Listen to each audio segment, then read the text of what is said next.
Pemirsa Ruang Sehat, tuberkulosis yang juga dikenal dengan TB adalah penyakit menular paru-paru yang diakibatkan oleh kuman bakteri Mycobacterium tuberculosis. TB akan menimbulkan gejala berupa batuk yang berlangsung lama, yakni lebih dari 3 minggu, biasanya batuk berdahak bahkan sampai batuk yang mengeluarkan darah. Penyakit ini ditularkan dari percikan ludah yang keluar dari si penderita TB ketika berbicara, batuk, atau bersin. Penyakit ini pun menjadi perhatian serius oleh dunia, bahkan Indonesia.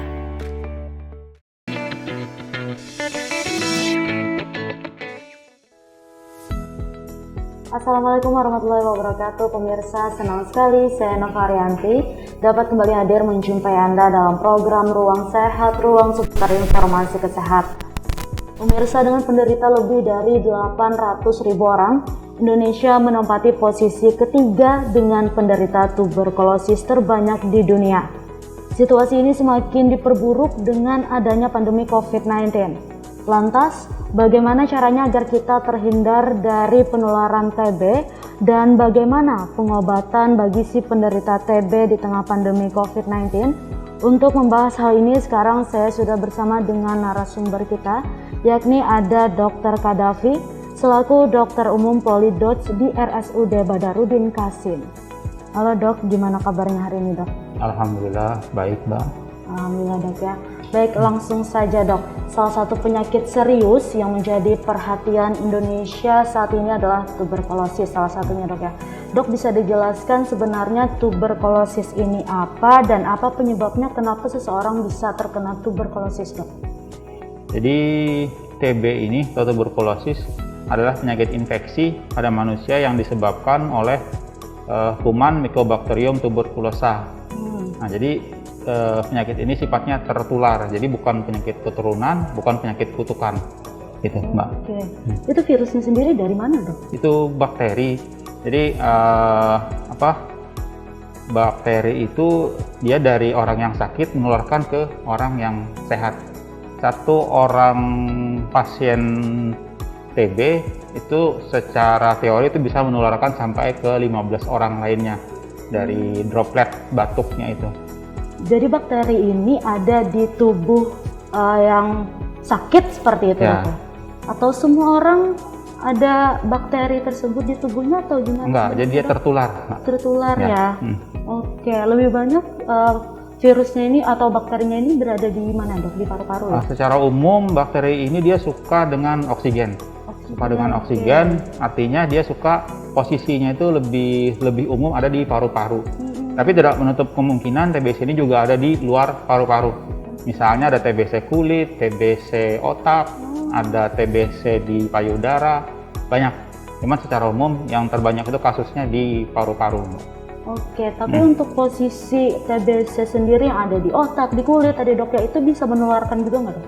Kalau yang di luar paru itu agak susah menularnya. Karena dia menular lewat droplet, dari droplet percikan waktu kita batuk, bersin. Jadi TBC paru itu yang paling menular. Cuman kumannya sama. Oke, jadi ketika batuk, bakteri tersebut bisa menularkan ke orang yang ada di sekitar seperti itu dok? Bisa menularkan ke orang yang ada di sekitar dan dia bisa bertahan sekitar 5 hari di udara bebas. Oke, cukup lama ternyata cukup dok. Lama. Oke. Sebenarnya dok, apa aja gejala yang dialami bila seseorang ini menderita TB dok? Gejala yang umum, apalagi kalau misalnya kumannya ada di paru-paru itu yang pertama yang hampir bisa dipastikan batuk. Nah, batuknya ini biasanya lebih dari 3 minggu. Nah, itu mungkin gejala-gejala awal, kemudian ada demam, ada penurunan berat badan dalam sebulan, kemungkinan ada keringat malam tanpa ada aktivitas. Itu karena saat malam itu paru-paru kita itu paling aktif. Jadi mungkin saat itu paru-paru kita aktif untuk melawan kumannya tadi, makanya tubuh kita bisa demam. Demamnya itu kadang nggak terlalu tinggi, meriang gitu aja. Kemudian tadi penurunan nafsu makan, dan pada anak-anak itu mengganggu tumbuh kembangnya. Oke. Untuk batuk tadi, batuk seperti apa dok? Batuk kering, batuk berdahak, atau batuk seperti apa? Kebanyakan kasus di batuk berdahak. Batuk berdahak ya? Jadi kalau misalnya ada batuk berdahak lebih dari 3 minggu, saran saya segera periksakan ke fasilitas kesehatan terdekat. Katanya juga ada batuk yang saya berdarah, itu benar nggak sih dok? Nah, batuk berdarah itu ada 2 kemungkinan. Kalau darahnya itu cuman berupa percikan darah, nggak banyak, itu ada kemungkinan di pembuluh darah tenggorokannya yang luka karena batuknya terlalu kuat. Tapi juga kuman TBC tadi dia bisa membentuk namanya bleb, kayak bola di paru-paru. Itu kalau batuk terlalu kuat, bleb itu bisa pecah. Kalau bleb itu pecah, lalu terjadi batuk darah yang banyak. Oke. Selain penularannya lewat batuk, ada penularan lain lagi? Paling umum lewat batuk. Lewat batuk ya. Oke. Adakah faktor risiko orang yang rentan tertular TB dok? Faktor risiko yang rentan tertular TB yang pertama, orang dengan kelainan sistem daya tahan tubuh. Misalnya pada pasien-pasien HIV. Makanya setiap pasien HIV itu selalu dicek TBC-nya. Setiap pasien TBC selalu dicek HIV-nya. Nah, karena ada kemungkinan 2 ini saling berkaitan. Kemudian pasien-pasien dengan orang dengan kencing manis, kemudian ada anak-anak karena daya tahan tubuhnya masih rendah, itu rentan banget tertular TB, dan pada orang tua. Orang tua ya. Kalau untuk gender dok, mungkin ada perempuan atau laki-laki yang lebih banyak menderita? Kalau untuk gender sampai saat ini sih masih belum ada perbedaan yang signifikan antara yang perempuan ataupun laki-laki. Oke, berarti untuk anak-anak ini tidak menutup kemungkinan ternyata bisa tertular TB dok ya? Ya, kalau anak sifatnya tertular, bukan menularkan. Tertular? Ya, jadi kalau misalnya ada pasien TB anak, berarti dia tertular dari orang dewasa di sekitarnya. Makanya kalau ada pasien TB anak, ada namanya screening keluarga. Bapaknya, ibunya, pembantunya, misalnya kakeknya, neneknya, dicek semua. Karena kalau misalnya kita obati TB pada anak itu, tapi penyebabnya tidak ketemu dari mana, itu bakalan berulang terus. Sembuh nanti misalnya contohnya di tempat penitipannya ada yang TB yang itu nggak diobati, begitu dia sembuh nanti kambuh lagi gitu. Makanya kalau ada kasus TB anak itu screening itu perlu. Oke. Untuk TB sendiri ada tingkatan-tingkatannya nggak sih dok? Untuk TB, untuk jenis lokasi TB-nya berada itu tadi yang TB paru sama TB ekstra paru. TB paru yang di paru-paru, ekstra paru yang di luar paru. Di luar paru tadi misalnya yang di payudara, di otak, bisa di kulit, bisa di kelenjar getah bening. Kemudian dari segi jenis obat ada 2 macam. Ada TB resisten obat, ada TB yang sensitif obat. Nah, TB resisten obat ini yang bahaya. Karena dia nggak bisa lagi dengan obat biasa, obat TB biasa.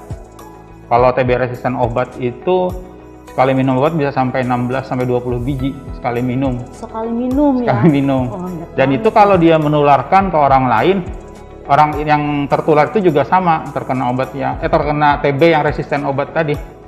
Itu yang bahaya banget. Kenapa dia bisa jadi resisten?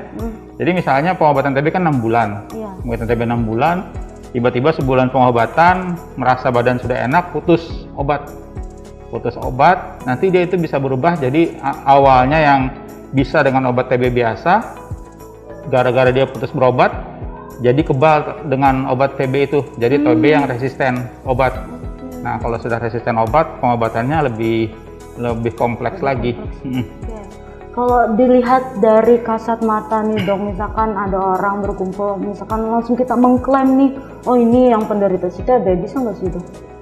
Susah sih, harus diperiksa karena ada gold standar pemeriksaan TBC dari dahak. Jadi ronsen bisa dipakai, cuman yang utama dahak. Nah, mungkin gejalanya dulu, pertama yang batuk tadi, kalau ada batuk 3 minggu kita periksa dahaknya. Kalau negatif tapi gejala masih ada, bisa diulang lagi pemeriksaan. Kalau kita langsung nuduh orang itu TB karena dia kurus atau apa, kayaknya itu sih terlalu nggak boleh lah kayak gitu.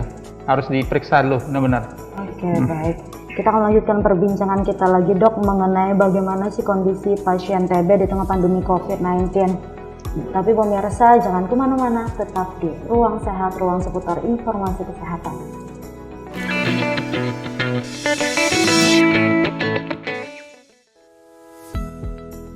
Pemirsa, terima kasih Anda masih di Ruang Sehat, ruang seputar informasi kesehatan. Melanjutkan perbincangan kita mengenai tuberkulosis di tengah pandemi dengan narasumber kita, yakni ada Dr. Kadafi, selaku dokter umum Polidots di RSUD Badarudin Qasim. Baik dok, melanjutkan perbincangan kita nih mengenai penyakit tuberkulosis. Dok, bagaimana potensi pasien TB dengan kondisi pandemi COVID-19 saat ini dok? Apakah sangat beresiko tinggi terinfeksi COVID-19 dok? Pasien TB itu risikonya sangat tinggi untuk tertular COVID-19 karena pasien-pasien TB, apalagi yang TB paru, artinya kan paru-parunya sudah ada kerusakan. Biasanya kalau sudah ada TBC di paru-paru itu paru-parunya itu akan membentuk jaringan parut, kunat, bahasa Banjar itu kunat. Nah, jaringan sikatrik, jaringan parut. Jadi dengan adanya jaringan sikatrik itu kadar oksigen yang bisa ditampung paru-paru itu akan berkurang. Kadar oksigen paru-paru berkurang, otomatis daya tahan tubuhnya turun, jadi lebih rentan tertular COVID-19 pasien-pasien TB itu. Oke dok, sebenarnya bisakah penderita TB ini sembuh dan misalkan bisa berapa lama waktunya dok? Kalau sembuh insya Allah bisa, asal ada kemauan dari pasiennya, terus dia telaten berobat. Kalau untuk pengobatan TB, kalau untuk TB yang sensitif obat, itu minimal 6 bulan. Kalau TBC paru. Kalau TB ekstra paru, yang di luar paru tadi, itu pengobatan minimal 9 bulan. Kalau misalnya masih tetap ada keluhan, bisa diperpanjang dari yang 6 bulan tadi bisa jadi 9 bulan. Kalau yang 9 bulan tadi bisa jadi 12 bulan. Untuk TB yang MDR, yang resisten obat, yang sudah tidak bisa dengan obat biasa tadi, itu kalau yang sistem dulu itu pengobatan sampai 2 tahun dengan suntik tiap hari selama 4 bulan. Nah itu alhamdulillah pasien-pasien tabalongnya ada beberapa yang sembuh. Untuk TB biasa, itu tingkat kesembuhan untuk Kabupaten Tabalong ini sekitar 96%. Nah, yang sisanya tuh lebih ke ini, yang kenapa dia nggak sampai 100%, kadang pasiennya pindah gitu. Nah, jadi putus obatnya di sini, tapi nanti di tempat baru insya Allah dia juga tetap meneruskan pengobatan. Sebenarnya bolehkah putus obat seperti itu? Pindah berobat maksudnya. Oh, pindah berobat. Pindah berobat boleh, jadi kita berikan pengantar, misalnya tempat kita kan banyak orang-orang perusahaan. Nah, jadi mereka pindah tugas, jadi kami berikan pengantar, nanti di tempat yang baru obatnya dilanjutkan. Untuk TB ekstra paru, tadi itu gejalanya apakah batuk juga atau ada yang lainnya dok? Kalau tidak ada kuman TB-nya di paru-paru, gejala batuk itu sangat jarang. Jadi gimana untuk mengetahuinya itu dok? Nah, jadi misalnya ada TB kelenjar, ada benjolan di leher, itu biasanya di kelenjar limfonya. Biasanya sering tuh pada anak. Jadi kalau ada benjolan bentuknya kayak tasbih bulat-bulat, nah itu diperiksakan di patologi anatomi. Nah, di PA diambil pakai jarum kecil, FNAB istilahnya, fine needle aspiration biopsi, periksa hasilnya. Kalau hasilnya TB, kita obati dengan TB ekstra paru. Obatnya sama. Oke. Adakah hal yang bisa memperparah si penderita TB ini dok? Hal yang memperparah penderita TB ya penyakit-penyakit bawaan sebelumnya, misalnya kencing manis. Biasanya pasien-pasien dengan komplikasi itu pengobatan lebih susah dengan HIV, perokok. Oke. Bisakah TB ini memicu penyakit lain yang ada di tubuhnya dok?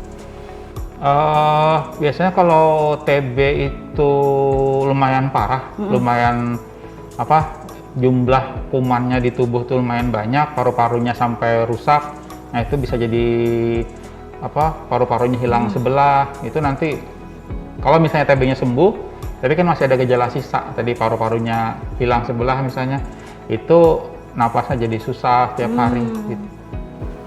Untuk rentetan pengobatannya sendiri dari TB biasa sampai yang agak berat itu gimana sih dok? Bisa dijelaskan nggak dok? Rentetan pengobatannya kalau TB biasa yang obat 6 bulan tadi. Kalau misalnya ada efek samping obat ataupun TB-nya memberat, misalnya ada cairan di paru-parunya, mau nggak mau harus rawat inap, itu cairannya diambil gitu. Sampai yang paling parah gimana dok? Sampai paling parah biasanya tadi Mbak, paru-parunya penuh dengan Paru-parunya cairan. penuh, oke. Nggih.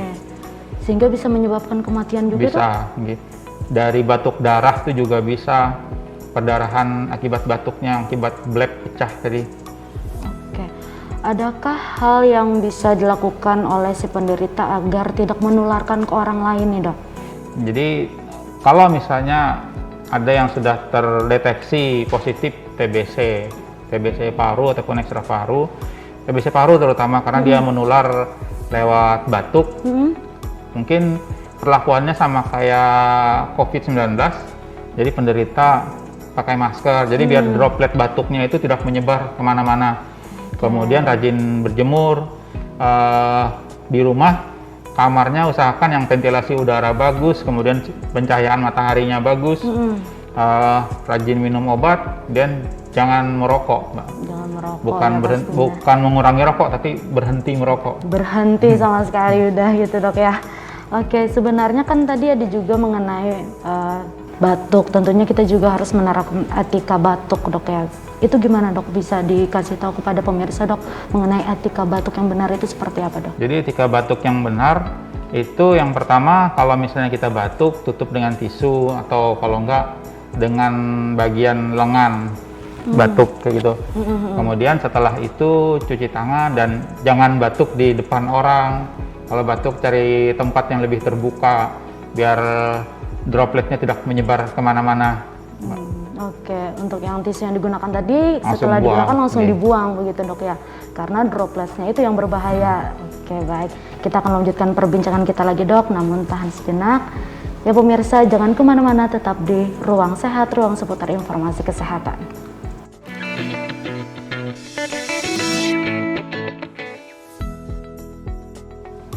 Ya pemirsa, terima kasih Anda masih di Ruang Sehat, ruang seputar informasi kesehatan. Baik, Dok, melanjutkan perbincangan kita mengenai penyakit tuberkulosis. Nah, kan berdasarkan data dari WHO tahun 2020, Indonesia merupakan negara ketiga penderita TB terbanyak di dunia. Benarkah hal tersebut, Dok? Dan bagaimana dengan kabupaten sendiri, Dok? Kabupaten Tabalong ya? Jadi dari data WHO itu Indonesia peringkat ketiga, yang pertama India, yang kedua Cina, yang ketiga Indonesia, dengan jumlah kasus sekitar 845.000. Nah, jadi itu yang kasus yang ketemu. Biasanya kasus yang di bawah permukaan tuh jauh lebih banyak lagi. Nah, Belum terdeteksi, belum Dok ya? terdeteksi. Misalnya tadi kayak pasien-pasien yang TB ekstra paru itu kan kadang-kadang nggak ada keluhan, nggak periksa nggak ketahuan. Nah, kemudian untuk kasus di Tabalong, alhamdulillah dari data kabupaten itu TB dari 2019 ke 2020 itu sudah berkurang, sangat berkurang untuk penemuan kasus barunya. Nah, kemudian untuk tingkat keberhasilan pengobatan dari sekitar 96%, artinya rata-rata pasien-pasien TB yang ada di Kabupaten Tabalong ini patuh aja untuk pengobatan. Gitu. Kemudian di Kabupaten Tabalong ini kita ada dapat bantuan alat TCM, tes cepat molekuler dari Global Fund WHO itu dari tahun 2017. Alhamdulillah setelah dapat alat itu pengobatan TB untuk Kabupaten Tabalong ini lebih bisa terfokus. Jadi karena ada pasien-pasien yang dari gambaran ronsennya TBC ternyata dari hasil dahaknya negatif. Nah, itu pasien-pasien kayak gitu kan gold standarnya memang dari dahaknya. Jadi kalau dahak positif kita obati. Makin cepat pengobatan, makin bagus hasil akhirnya. Karena kalau dulu kita pakai sistem BTA, pemeriksaan BTA, bakteri tahan asam, itu manual kerjakannya. Manual itu banyak yang tidak berespon dengan pengobatan. Hasil BTA-nya positif, diobati sebulan, keluhan masih tetap ada. Ternyata waktu di kultur dahaknya dibiarkan, dahaknya kumannya dilihat, itu bisa aja yang ada itu bukan Mycobacterium tuberculosa, tapi bisa Mycobacterium bovine. Mycobacterium itu banyak ternyata, Dok. Jadi MOTB, jadi Mycobacterium odor dan tuberkulosis. Nah, itu kalau dengan obat TB yang dipakai itu nggak bakalan berespon. Dengan alat TCM yang dapat dari Global Fund ini, alhamdulillah kuman TB sekecil apapun bisa terdeteksi di situ. Jadi pengobatan lebih bagus arahnya. Nah, dengan pengobatan lebih bagus, terbukti dari 2019 ke 2020 angka kasus baru kita menurun drastis. Menurun ya, oke. Berapa lama menunggu hasil uji lab itu, Dok? Hasil uji lab itu paling sekitar 3 jam selesai. Bisa langsung diketahui ya hasilnya gimana? Yang bahaya itu yang kalau di awal itu sudah diobati ternyata TB-nya TB yang resisten obat tadi. Jadi obat yang kita berikan terdahulu itu sia-sia aja karena kumannya sudah tahan terhadap obat itu. Dengan alat TCM itu bisa terdeteksi. Oke. Berarti ada yang sembuh total juga, Dok? Nah, jadi untuk kategori pengobatan TB itu ada yang sembuh, ada yang lengkap, ada yang gagal pengobatan, ada yang putus obat. Yang sembuh tadi kan pengobatan TB 6 bulan. 6 bulan. Di bulan kelima kita cek ulang dahaknya. Kalau negatif berarti sembuh. Nah, kalau lengkap, pengobatan lengkap artinya dari awal sampai akhir pengobatan itu tidak ada kita periksa lagi dahaknya. Itu namanya pengobatan lengkap, tidak bisa dibilang sembuh. Karena kita kan nggak tahu ini sudah mati apa enggak kumannya. Kemudian yang putus berobat tadi yang kalau lebih dari sebulan dia putus obat, itu harus kita periksa lagi dari awal. Kalau gagal pengobatan dengan obat yang ada tetap masih positif. Jadi gimana itu, Dok? Nah, itu kita kultur. Nah, sayangnya kita di sini kultur untuk ngirim sampel masih harus ke Jawa ngirim sampelnya. Makanya terkendala di situ. Kalau untuk di Tabalong sendiri yang kambuh gitu ada nggak sih, Dok? Yang kambuh di 2019 tuh ada 4 orang. Yang di 2020 cuma ada 1 orang yang kambuh. Oke, baik. Adakah nih, Dok, tips bagi yang satu rumah dengan penderita TB agar tidak terkena TB juga, Dok? Jadi misalnya ada keluarga kita yang satu rumah menderita TB, yang pertama usahakan pisah kamar. Pisah kamar, untuk kamar penderita TB-nya usahakan kamar yang dengan ventilasi bagus, aliran udara bagus dan pencahayaan matahari bagus, karena kuman TB ini akan mati oleh sinar ultraviolet. Itu pun nunggu 5 hari matinya. Bertahan 5 hari, Dok, ya tadi. Dari yang saya perhatikan untuk pasien-pasien TB ini memang kebanyakan jendelanya selalu tertutup, jadi rumahnya kondisinya lembab. Nah, itu juga salah satu faktor risiko negara tropis. Kenapa di negara tropis itu kasus TB-nya banyak? Karena kelembapan udaranya tinggi. Kelembapan udara tinggi, kuman TB itu lebih cepat berkembangnya. Jadi aliran udara di rumah harus bagus, kemudian si penderitanya di rumah pakai masker biar dropletnya tidak menyebar kemana-mana. Dan kamar mandi usahakan khusus buat pasien TB tadi. Kalau misalnya tidak ada, bisa aja ditunggu 2-3 jam setelah dia pakai kamar mandi baru yang lain pakai. Tapi sebelumnya harus desinfektan dulu. Perlakuan mungkin sama kayak pasien-pasien yang isolasi mandiri COVID. Oke, untuk makanan, Dok, ada pantangannya nggak sih, Dok? Untuk makanan, pantangan khusus itu nggak ada. Cuman usahakan makan makanan yang bergizi tinggi, banyak makan ikan dan berjemur. Berjemur ya, jam 10 pagi? Jam 9 sampai jam 10 gitu. Oke, untuk olahraga gimana, Dok? Memungkinkan nggak? Olahraga memungkinkan, tapi usahakan olahraga ringan aja dulu. Karena kalau kita olahraga otomatis kebutuhan oksigen kita kan meningkat. Sedangkan paru-parunya lagi bermasalah. Jadi olahraga ringan aja, jangan terlalu berat. Oke, baik.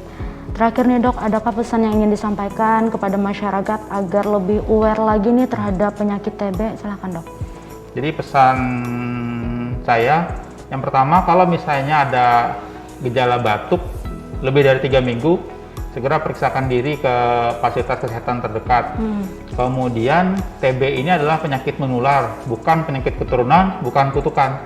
Jadi kalau berobatnya rutin, telaten, tekadnya kuat untuk sembuh, insya Allah bisa sembuh.